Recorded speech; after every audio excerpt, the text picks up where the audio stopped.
Buongiorno, mi presento, sono Ilaria Cristofaro, sono un'astronoma specializzata in archeologia e già qui vedo sguardi perplessi. Astronoma, archeologia, che ci fanno queste due parole nella stessa frase? Astronomia, archeologia. Il compito che mi sono prefissa in questi minuti è proprio farvi comprendere la relazione tra queste due discipline, astronomia e archeologia. Per questo vi chiedo, sapete come abitavano il mondo gli antichi? A differenza di noi contemporanei, che lo abitiamo spesso in maniera disordinata, confusa, poco progettata e rispettosa della natura, gli antichi abitavano il mondo in maniera estremamente pensata, progettata, soprattutto ordinata.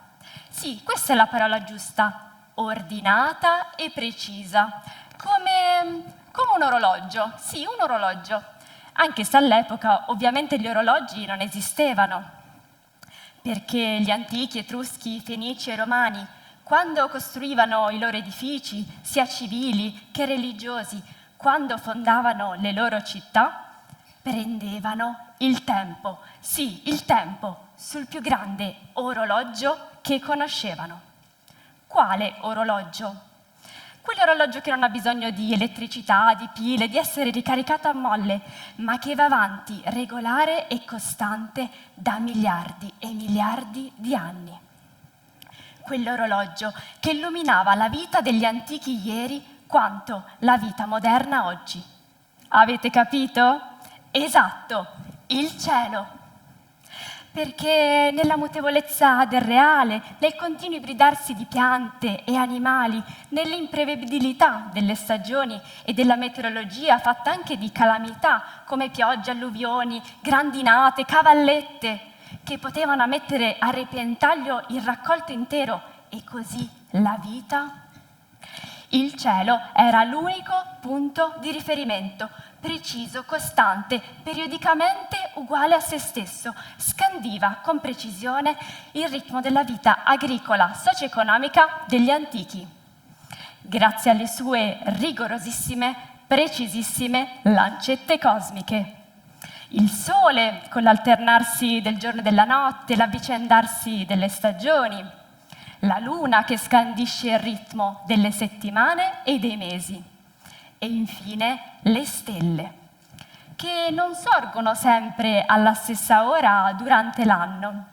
Infatti, per esempio, l'asterismo delle Pleiadi marcava con precisione l'inizio dell'estate proprio con il suo sorgere poco prima dell'alba, ad inizio maggio, dopo 40 notti di invisibilità in cui erano scomparse completamente dal cielo notturno.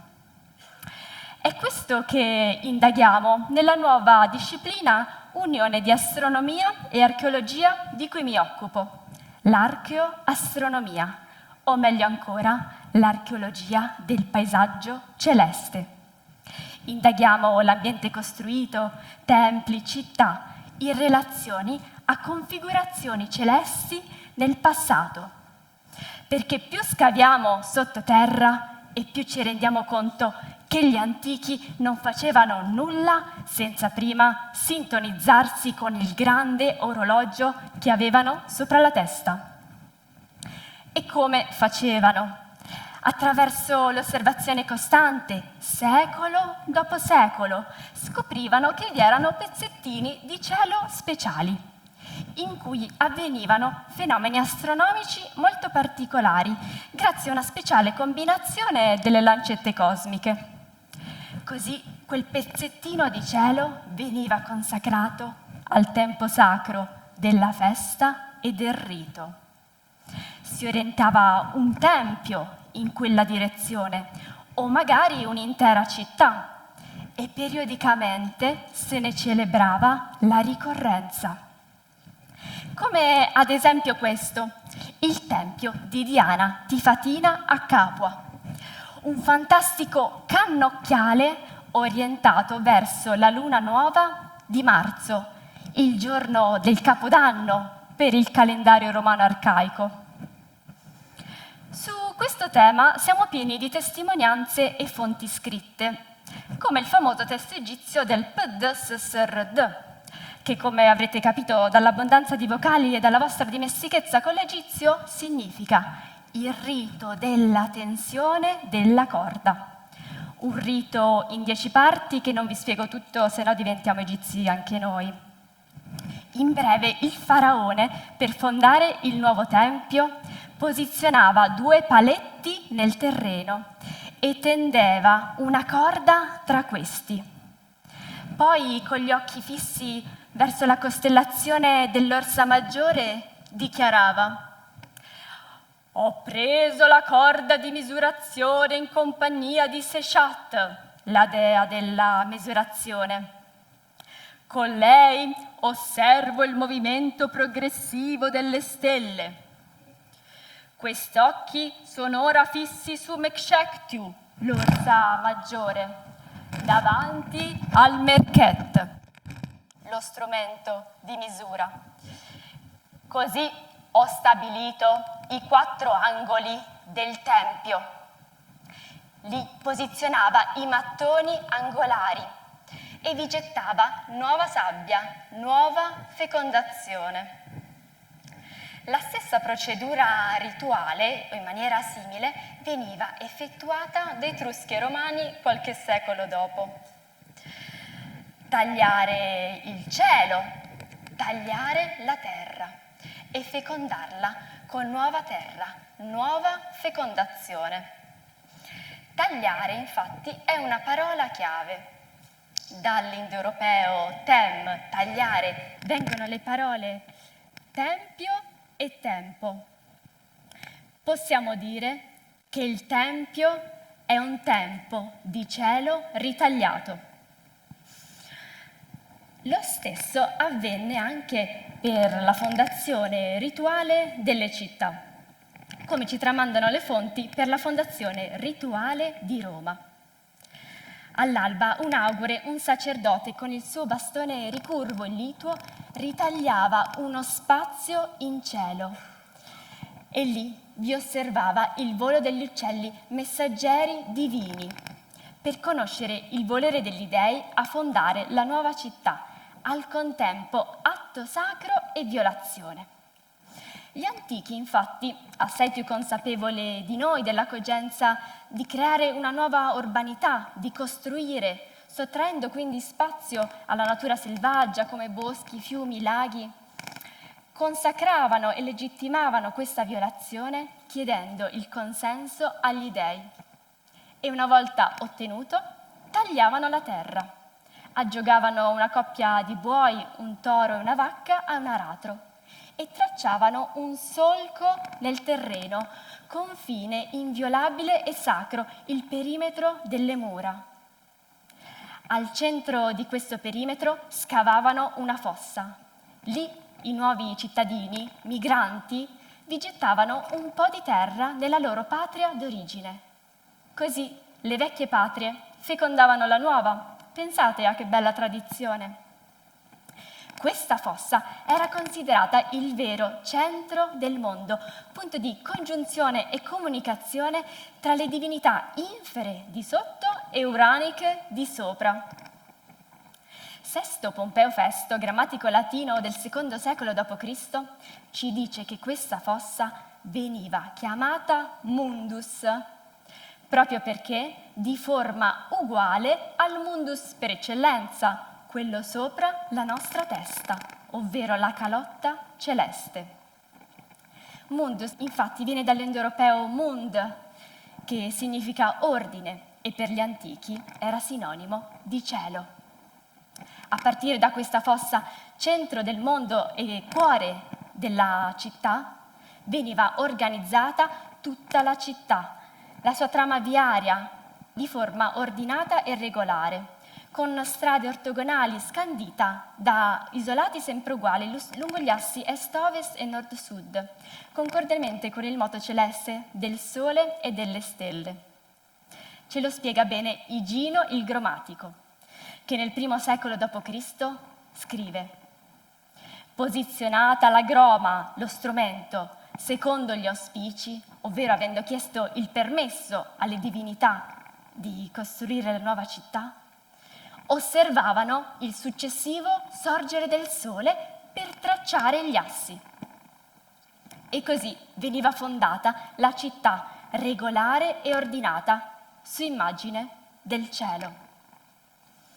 Lo stesso avvenne anche nella città antica più famosa al mondo, proprio perché è rimasta per sempre antica, Pompei, oggetto della mia ricerca di dottorato presso l'Università Vanvitelli di Caserta. La città ha avuto diverse fasi, prima una fondazione etrusca, poi i Sanniti, infine i Romani. Non vi racconto tutto nei dettagli, se no diventiamo etruschi anche noi. Basti sapere che la mia ricerca è iniziata dallo studio della stratigrafia, della morfologia urbana tramite mappe aeree e satellitari, della ricostruzione digitale del profilo dell'orizzonte e dei moti celesti nell'antichità. Ma infine il momento più emozionante, la verifica sul campo, il 21 giugno 2020, insieme al direttore del laboratorio CAPIS, il professor Carlo Rescigno, e il ricercatore Michele Silani. Era ancora buio e le stelle stavano scomparendo alle prime luci del giorno, quando noi eravamo già posizionati lì con i nostri strumenti topografici, una stazione totale, un'asta e un GPS, e aspettammo. Ecco all'improvviso il sorgere del sole all'orizzonte, fare capolino dietro le montagne e inondare di luce ambrata la strada e l'asta che avevamo predisposto, la cui ombra proiettata andò a cadere esattamente in linea con l'asse stradale, dicendoci una cosa ben chiara, che Pompei era stata astronomicamente orientata al sorgere del sole al solstizio estivo dell'epoca. Ma per quale ragione? Sicuramente per motivi religiosi, secondo il rituale etrusco-italico di fondazione delle città che vi ho raccontato prima. E anche perché il solstizio era il segno dell'anno nuovo, con la successiva osservazione della prima fase di luna crescente. Ma anche per motivi assai più funzionali, come teorizzato da un grande scienziato, Gaetano Vinaccia. Vinaccia, pensate, fin dagli anni 30 intuì che le nuove costruzioni popolari massive non erano salubri per la salute ambientale e psicologica degli abitanti. Così, dopo aver studiato le modalità di costruzione degli antichi e l'impatto del clima sugli edifici, Vinaccia teorizzò che Pompei, assai funzionalmente, fosse stata orientata in quel modo per sfruttare la migliore esposizione solare. Infatti, seguendo il corso del Sole, la città e le case sembrano ruotare in modo tale che tutti e 4 lati degli edifici ricevono sole per tutti e 365 giorni dell'anno. Un equilibrato irraggiamento solare, il migliore possibile per quella latitudine, fresco d'estate e caldo d'inverno, e soprattutto garantendo a tutti i cittadini il diritto al sole. Ciò dimostra quanto possiamo imparare dallo studio delle città antiche per progettare e costruire delle città più sostenibili, più efficienti dal punto di vista energetico, delle città solari, quale appunto è Pompei. Tutto ciò ci insegna una cosa sola, che gli antichi sapevano abitare il mondo assai meglio di noi, sicuramente in maniera più armoniosa, col mondo sotto di loro e il mondo sopra di loro, il cielo, perfetto ordine di armonia, simmetria e regolarità. Ricordandoci ciò che diceva sempre un mio professore, che il cielo non è lontano, non è solamente qualcosa che ci circonda, ma il cielo è metà del nostro mondo. Vi viviamo immersi, letteralmente ci camminiamo tutti i giorni attraverso e grazie ossigeno e anidride carbonica respiriamo. Il cielo è anche dentro di noi. È per questo che mi dedico a studiarli gli antichi, da tanto tempo, grazie all'archeologia del paesaggio celeste, una disciplina che più ricerco e più mi affascina. Spero di avervi trasmesso un po' di questo interesse e di questa fascinazione. Grazie di avermi ascoltato.